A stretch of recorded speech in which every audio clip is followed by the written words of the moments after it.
नमस्कार दोस्तों, आज की कहानी का शीर्षक है काबुई का जादू। मणिपुर के आदिवासी कबीले में काबुई नामक युवक रहता था। वह मनचाहे रूप बदलने में चतुर था। दिन में वह आदमी के वेश में रहता था, किंतु शाम होते ही किसी भी जंगली पशु के रूप में बदल जाता। एक शाम उसने जंगली भैंसे का रूप धारण किया और शिकार की तलाश में चल पड़ा। एक बुढ़िया जंगल से लकड़ियां काटकर लौट रही थी। वह दबे पांव उसके पास पहुंचा और बोला, आज मैं तुम्हें खाकर ही भूख मिटाऊंगा। बुढ़िया के तो होश ही उड़ गए। अचानक उसे जान बचाने की तरकीब सूझ गई। मुंह बनाकर बोली, खाना है तो खा लो, पर मुझ में वह स्वाद कहाँ जो था बाटन में होगा। काबुई चौंका, गरजकर पूछा, था बाटन कौन है? वह 7 भाइयों की अकेली बहन है।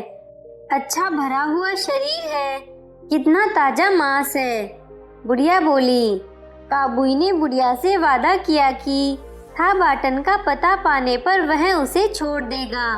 बुढ़िया ने उसे बताया कि था बाटन के भाई उसे कमरे में बंद कर जाते हैं। जब बाहर से भाई संकेत करते हैं तभी वह दरवाजा खोलती है, अन्यथा वह बाहर नहीं निकलती।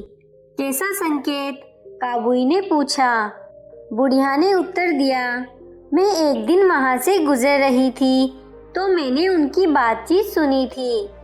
वह बहन से कह रहे थे, जब हम कहें प्यारी बहना हम आए हैं, तेरी ही माँ के जाए हैं, तभी तू द्वार खोलना। काबुई उस संकेत को पाकर खुश हुआ। बुढ़िया उसे था बाटन का घर दिखाकर लौट गई। काबुई अपनी आवाज बदलना भूल गया। अपनी कठोर आवाज में उसने संकेत वाक्य दोहराया। था बाटन जान गई कि यह आवाज उसके भाइयों की नहीं है। उसने दरवाजा खोलने से मना कर दिया। काबुई गुस्से से भरा हुआ बुढ़िया के पास पहुंचा। जैसे ही वह उसे खाने लगा, अचानक बुढ़िया ने कहा, चलो मैं साथ चलकर दरवाजा खुलवाती हूँ। बुढ़िया ने ठीक भाइयों जैसी आवाज में पुकारा। इस बार था बाटन धोखा खा गई। उसने दरवाजा खोल दिया। अजनबी काबुई को देखकर वह घबरा गई। काबुई ने उसकी सुंदरता देखी तो उसे खाने का निश्चय त्याग दिया। रोती कलपती था बाटन राह में अपने दुपट्टे का कपड़ा फाड़कर फेंकती रही ताकि 7 भाई उस तक पहुंच सके। काबुई ने उससे जबरदस्ती विवाह कर लिया। इसी समय पर उनके यहाँ पुत्र का जन्म भी हुआ। वह भी पिता की तरह राक्षसी स्वभाव का था बाटन ने काबुई को अपने विश्वास में ले लिया। उसने दिखावा किया कि वह पिछली बातें भूल चुकी है तथा काबुई को दिल से चाहती है। बातों ही बातों में उसने काबुई के रहस्यमय संसार की सब बातें जान ली। उसने भयभीत होते हुए पूछा, कहीं तुम्हें किसी ने मार दिया तो मेरा क्या होगा? काबुई खिलखिलाकर बोला कि उसे कोई नहीं मार सकता। साथ ही उसने अपने मरने का एकमात्र रास्ता भी बतला दिया। था बाटन ने उसे याद कर लिया। वह दिन रात उसे खत्म करने का उपाय सोचती रहती। एक दिन उसने काबुई को एक बांस की नली देकर कहा, प्रिय तुम इसमें पानी भर लाओ, मैं स्वादिष्ट खाना बना रही हूँ। इससे पहले काबुई ने उसे अकेला नहीं छोड़ा था। वह उसकी बातों में आकर नदी पर चला गया।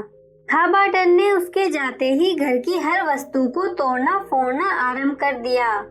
काबुई की सभी जादुई चीजें भी नष्ट कर दी। इतने पर ही था बाटन का गुस्सा शांत न हुआ।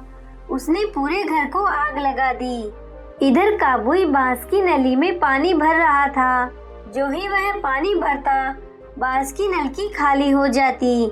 दरअसल उस नलकी के दोनों ओर छेद था जो बाहर से दिखाई नहीं देता था बाटन के मोह में काबुई बहुत समय तक कोगली नली में पानी भरता रहा। कुछ समय बाद असल बात सामने आई तो उसके क्रोध की सीमा न रही। वह हुंकारता हुआ घर की ओर दौड़ा।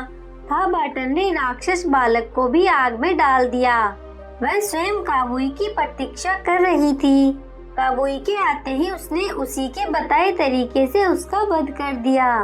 तभी दुपट्टे के टुकड़े के सहारे सातों भाई भी उसे ढूंढते हुए पहुंच गए। अपनी बहन की सूझबूझ और चतुराई को देखकर वे दंग रह गए। उन्होंने थाबाटन की पीठ थपथपाई, वह उसे गले से लगा लिया। बहादुर थाबाटन ने वेश बदलने वाले खतरनाक काबुई का जादू सदा के लिए मिटा दिया। आपको ये कहानी कैसी लगी? नीचे कमेंट करके जरूर बताइएगा। अगर आपको कहानी पसंद आई हो तो अपने दोस्तों के साथ जरूर शेयर करें और ऐसी ही प्यारी कहानियाँ सुनने के लिए हमारे YouTube चैनल को सब्सक्राइब करें। धन्यवाद।